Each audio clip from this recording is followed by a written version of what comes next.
Jeff Hunt. Years and years ago, the two things he said were swing from the hip, so you don't use the shoulders, so it's not tense. And these were things to do, but he also said a player who can use the racket quickly and deftly, react quickly with the racket, that's a sure sign. So when a man like that tells you that, it's 100 years ago, but I listen. So if a ball came at one of those kids quickly, they've got the ability to do that. That's a natural sign. I would say moving away from the ball is the first thing I would look for, but then if you see the deftness, and then you get an occasional player who has this instinctive sense of reading the game. Lee Beachell is a classic example. When you look at Paul Cole and people like that making wonderful athletes, James and Lee were never in that category as athletes, but Lee read the game. So he was a move ahead always somehow. He had this instinctive ability to read where to be. So he compensated for, he wasn't a bad athlete, but the compensation was in the fact that he read the game. And I came across somebody the other day who was doing that as well. And they just read the game. It's an instinct. Don't think you teach it, but they've got it. They're watching carefully, obviously, and seeing what happens. And then you quickly, when you see them, you see the ones that are developing and develop talent. You can see them progressing. I would feel fairly confident about predicting world-class players at a very early age because they're so rare.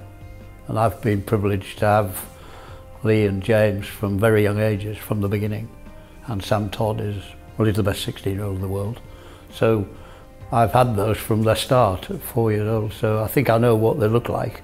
And there aren't many of them about, so they're like jewels in a crown, aren't they? They're like whatever, diamonds on a beach. I think you know very quickly whether they've got international possibilities or world possibilities. And if there was a superstar, you don't meet them. Well, I've had Lee and James. I've had lots of players who played for England, but Lee and James are world number one.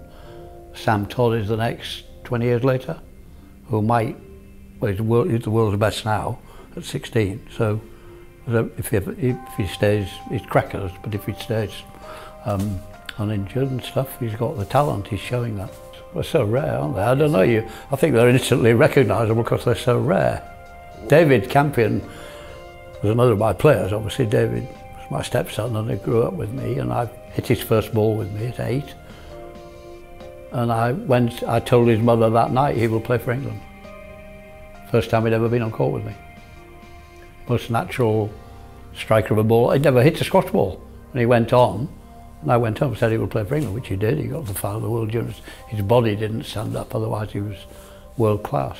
Well, you want the ones that are prepared to work hard, because we all know that working hard is fundamental in anything you do, isn't it? You listen to all the top people who've achieved, they'll all tell you how they work hard, won't they? So you want one who are going to work hard, reliable, disciplined, as you said, self-disciplined as well as the discipline when you're there, but when you're not there.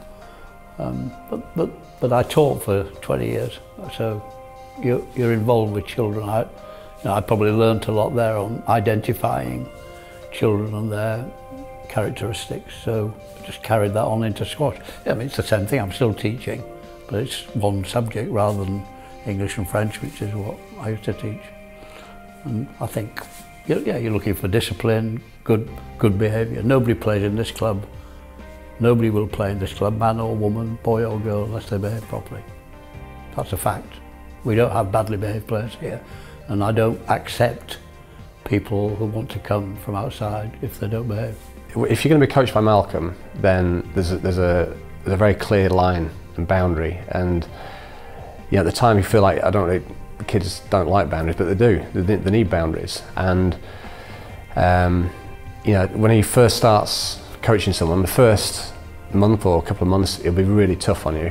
And as long as you behave and you toe the line, and you don't cross those boundaries, then he'll actually relax, and then he'll start to have fun with you. But I think in the first instance, it's just test. He just wants to know the character, really.